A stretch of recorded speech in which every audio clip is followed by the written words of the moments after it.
What do you do when the radar stays quiet, but the sky is not? You sit in the control room, staring at the green screen. The sweep goes around again. Nothing. Silence. Why is it blank when your gut screams danger is out there? Because at Mach 5 times the speed of sound, the air itself becomes fire. That fire hugs the jet and turns into a shield, bending, scattering, or even swallowing radar waves. So if your main warning system goes blind, what do you trust? What if the next fighter jet is faster than your missile? Today, an F-22 Raptor, America's top dogfighter, can hit Mach 2.2. That's over 1,500 miles per hour. Impressive, yes. But tomorrow's jets are being designed for sustained hypersonic speed, Mach 5 and beyond.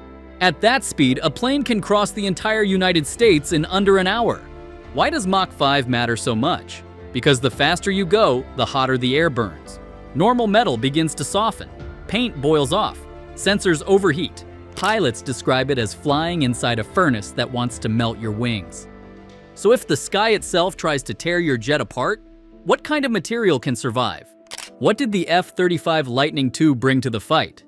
It wasn't the fastest. It wasn't the most maneuverable. But it fused every sensor, radar, infrared cameras, satellites, electronic signals, into one single picture. Why was that revolutionary? Because for the first time, a pilot didn't have to juggle 5 different displays. He could see everything stitched together into a clear God's eye view. But here's the paradox, that fusion only works if sensors can feed it signals. At hypersonic speeds, those signals twist, scatter, or vanish in the fireball of plasma surrounding the jet. So if even the most advanced fighter depends on signals, what happens when the signals disappear? What about the NGAD program, Next Generation Air Dominance? In March 2025, the US Air Force announced that Boeing had won the contract.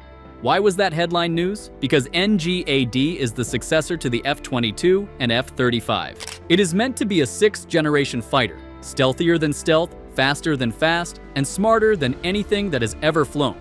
But while America invests in 6th generation, whispers in defense circles already speak of 7th-generation fighters, jets that don't just fly, but command entire battle networks. So if 6th is only entering development now, how close is 7th really? What if the enemy isn't just one jet, but a swarm?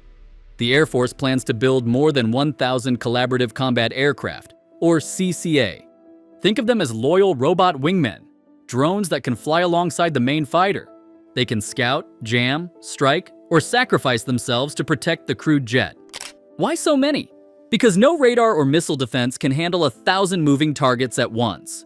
One advanced fighter with a swarm of cheap but smart partners could overwhelm the most advanced air defense system on Earth. So if a single pilot commands an entire flock of machines, where do you aim your defenses? What about the human pilot? Is he still at the center? Not always. In some concepts, the human stays on the ground in a bunker, acting like a coach. Why move him out of the cockpit? Because machines can react in milliseconds. Humans blink, hesitate, second guess. Artificial intelligence doesn't. It calculates, acts, and adapts faster than any person alive. So if courage in the cockpit is replaced by code in the machine, who carries the responsibility when something goes wrong? What about America's allies? The GCAP program, Global Combat Air Program, is a joint effort by the UK, Italy, and Japan.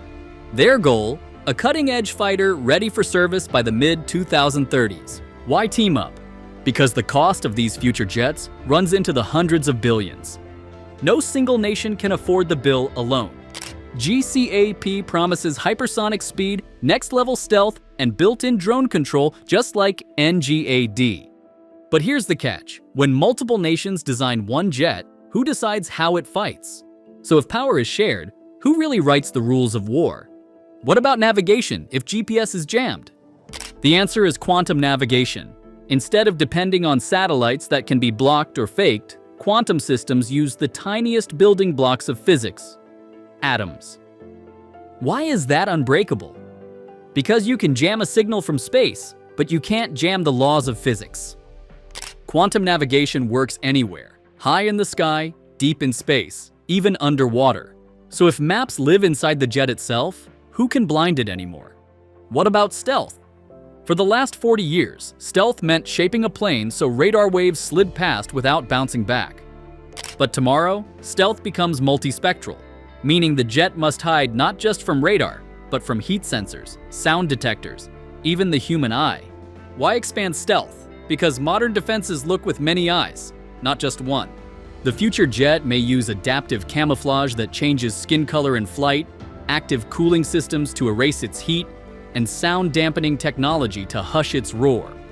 So if you vanish from every spectrum of detection, do you even exist to the enemy at all? What about the materials that hold it together? At Mach 5, normal steel buckles. That's why engineers are experimenting with advanced ceramics, carbon composites, and exotic metamaterials. Why these? Because they can withstand extreme heat, resist cracking, and even bend electromagnetic waves. Some experimental materials can literally heal themselves, sealing microcracks before they spread. So if the skin of the aircraft repairs itself in flight, what part breaks next? What about weapons? Tomorrow's fighters won't depend only on missiles that take minutes to close in. They will carry directed energy weapons. High-powered lasers capable of burning through incoming missiles at the speed of light. Why lasers? Because they travel instantly and never run out of ammunition. They only need electricity. But here's the hard truth. Such weapons demand enormous power. Engineers are exploring compact fusion reactors and advanced battery systems to feed them. So if power itself becomes the weapon, what kind of engine must a jet carry? What about electronic warfare? Future fighters won't only dodge radar, they'll trick it. They will project false echoes, making an enemy think there are dozens of planes in the sky. They will jam communications, confuse missile seekers, and even launch cyber attacks mid-air. Why waste bullets if you can blind your enemy instead? So if the new bullet is software, who pulls the digital trigger? And what happens when the first shot of the battle isn't a missile, but data? The future jet might begin combat by probing with electronic signals, listening carefully for weaknesses. Why fight this way? Because once you know exactly where an enemy is blind, you win before the shooting starts. It's like a burglar testing every window and door before slipping inside. So if tomorrow's battles start with invisible data, what's the value of surprise anymore? What about training the next generation of pilots? Today, a pilot spends years learning dogfights, missile tactics, and aerobatics. But tomorrow's pilot must also learn coding, swarm tactics, and quantum basics. Why such a shift? Because they won't just fly a plane, they'll supervise a network of machines that can think for themselves. Simulators will no longer pit pilot against pilot, but human against artificial intelligence opponents that adapt mid-flight. So if training becomes a chess match with AI, what happens to the glory of Top Gun? What about maintenance? Today, a modern fighter can sit grounded for weeks waiting for parts. But tomorrow, many parts may be 3D printed on demand, even at forward bases. Why is that a revolution? Because downtime shrinks from weeks to hours. Some labs are already testing 4D printing, where parts can change shape after being built. Imagine wings that reconfigure themselves depending on the mission. So if your aircraft can print and reshape itself, what limits are left? What about cost? The F-35 program already cost more than $1 trillion across its lifetime. That's one of the most expensive defense projects in history. Seventh generation development could cost 2 or 3 times more. Why so expensive?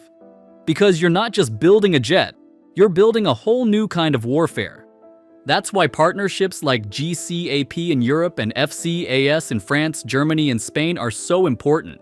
So if even the richest countries can't pay the bill alone, who ends up holding the receipts? What about rivals? China has tested hypersonic prototypes and hints at secret programs with names like White Emperor. Russia continues work on the PAKDP, rumored to be designed for near-space operations. Why push so hard despite sanctions and economic troubles? Because whoever leads this race gains not just air superiority, but global political leverage. But here's the paradox. If one country pulls too far ahead, others may feel forced to strike before the gap becomes impossible to close. So if advantage itself can trigger war, is winning really safe? What about space? Some future concepts describe fighters that can climb to the edge of Earth's atmosphere. Why reach that high? Because from near space, you can see across continents. A jet there could deploy satellites, disable enemy spacecraft, or strike anywhere on Earth in minutes. Russia's PAKDP hints at such goals, while American labs test dual-mode engines that might work in both atmosphere and space. So if tomorrow's fighter slips the boundary of Earth, is it still an aircraft or the first space war machine? What about quantum radar? This new approach uses the strange physics of entangled particles to detect stealth planes. Why is that important?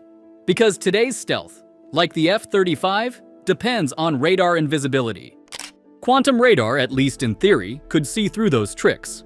But here's the reality. It's still experimental, fragile, and limited. Even so, defense experts take it seriously, because if it works, stealth as we know it ends overnight.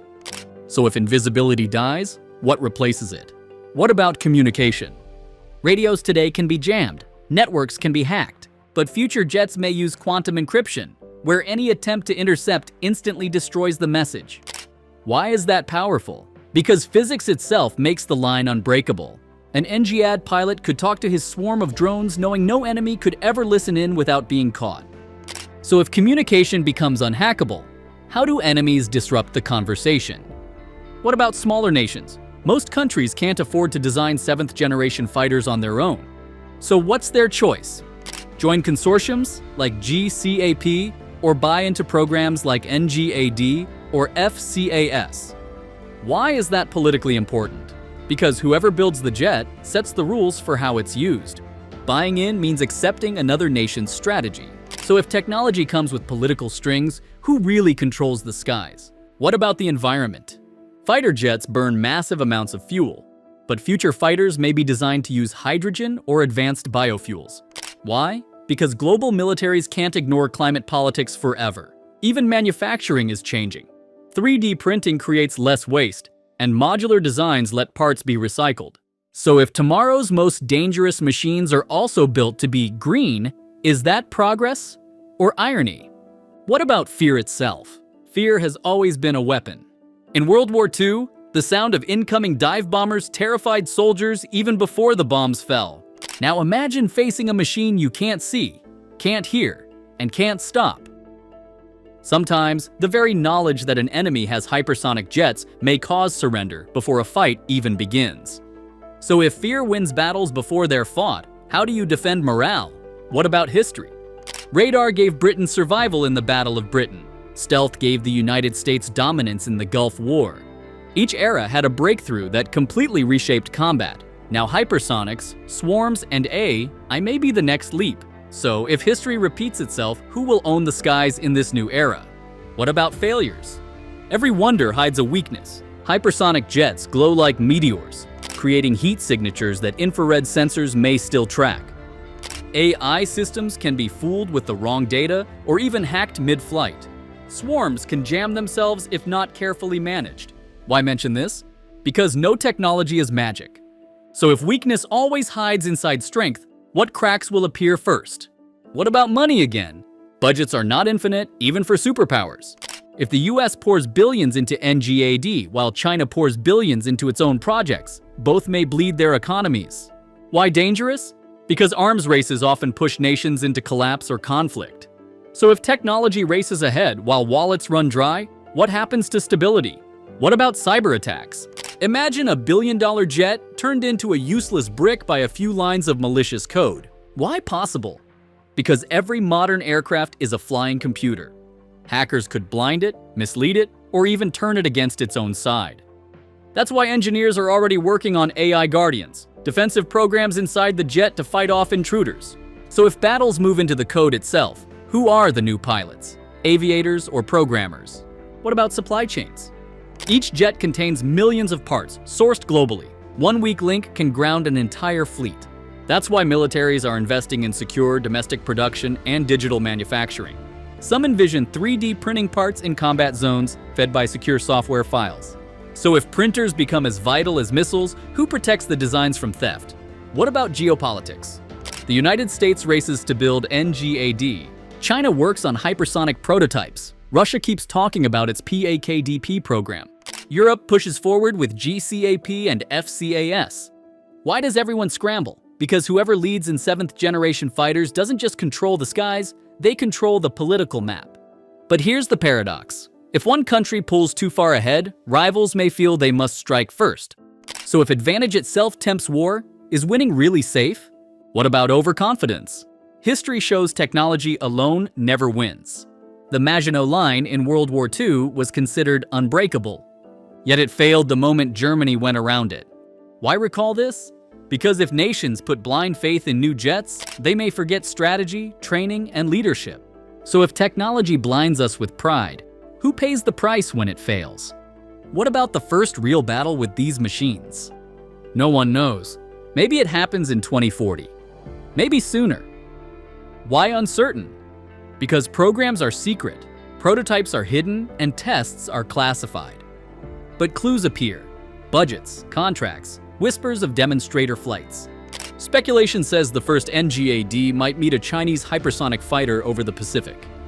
Radar may see nothing. Pilots may rely on AI to interpret shadows. So if the future battlefield is invisible, who makes the first move? What about the pilot's future? Will humans vanish from cockpits? Not completely. Why not? Because judgment, ethics, and responsibility still belong to people. AI may steer, shoot, and adapt, but a human remains accountable. The paradox is clear. Machines act faster, but humans carry the burden. So if the machine makes the choice, but the human takes the blame, who is truly in command? What about law? International treaties were written when humans pressed every trigger. Now machines may decide in milliseconds. Some experts warn of flash wars, battles triggered faster than any government can react. Why dangerous? Because an AI duel could spiral before leaders even know it began. So if law lags behind technology, who decides what's legal in the skies of 2040? What about morale? In past wars, soldiers trusted radar screens and air cover. If the radar fails and the sky hides hypersonic ghosts, that trust evaporates. Fear spreads faster than fire. Armies crumble when they feel blind. So if blindness itself becomes a weapon, how do you defend courage? What about cost curves? Missiles today cost millions, but a swarm drone may cost less than a car. Why does that matter? Because cheap weapons scale fast. One NGAD commanding 100 CCAs could drain an enemy's resources just by existing. So if cost itself becomes a weapon, who wins the budget war? What about secrecy? Programs like NGAD remain classified. We glimpse shadows, a code name, a sketch, a test flight at night. Why so secret? Because revealing too much gives rivals time to adapt. But secrecy also fuels rumors. Hypersonic shapes, laser cannons, even compact fusion engines. So if rumor becomes part of strategy, who can separate truth from shadow? What about cyber defense? Tomorrow's jets may carry AI guardians inside their own code. Why? Because a single hack could disable or hijack a fighter worth billions. Think of it as a dogfight inside the computer, invisible but deadly. So if software itself becomes a battlefield, who are the new pilots, aviators or coders? What about engineering secrets? Normal jet engines choke at hypersonic speed. That's why scientists test scramjets, supersonic combustion ramjets. They gulp air at extreme speed and burn fuel in milliseconds. But scramjets are unstable, hard to light, and melt under stress. So if engines themselves must change, how close are we to real scramjet fighters? What about cooling? At Mach 5, the nose of a plane glows red hot. Why a problem? Because sensors, computers, even pilots can't survive long without protection. That's why engineers design active cooling systems that pump fuel through the skin to carry heat away. Some even test materials that radiate heat back into the sky. So if the body becomes a radiator, how long before it breaks? What about computers? The F-35 already runs millions of lines of code. Future fighters will need processors that think in nanoseconds. Why? Because at hypersonic speed, you don't have minutes, you have seconds. AI chips may adapt tactics mid-battle, learning faster than human brains. So if the jet itself becomes the brain, do we still call it a machine? What about history's lessons again? Radar once saved Britain. Stealth once gave the US a generation of advantage. Each leap made yesterday's weapons obsolete overnight. Now hypersonics and AI stand ready to do the same. So if history always repeats, who seizes the advantage first? What about distance? At Mach 5, oceans no longer protect nations. Crossing the Atlantic or Pacific could take under 2 hours. At Mach 10, even less. Why does that matter? Because the barriers that once gave safety vanish. So if distance dies, how do nations protect their borders? What about the endgame? If radar fails, if stealth hides, if AI commands, then tomorrow's wars may be silent, invisible, and nearly instant. Why silent? Because you may never hear the jet that strikes you. Why instant? Because at Mach 5, decisions vanish in seconds. So if silence and speed rule, who truly rules the future? And what lesson survives when radar fails? When Mach 5 burns the sky? When AI thinks faster than men? It's this: war always changes, but people still decide what to do with power. Why remember that? Because machines may carry the weapons, but humans carry the responsibility. Tomorrow's fighters may be swarms, ghosts, or even space machines, but choices remain ours. So if silence hides danger and speed erases warning, who will stay curious enough to see beyond the blank screen? That's why you should subscribe, because the sky is changing and you deserve to know first.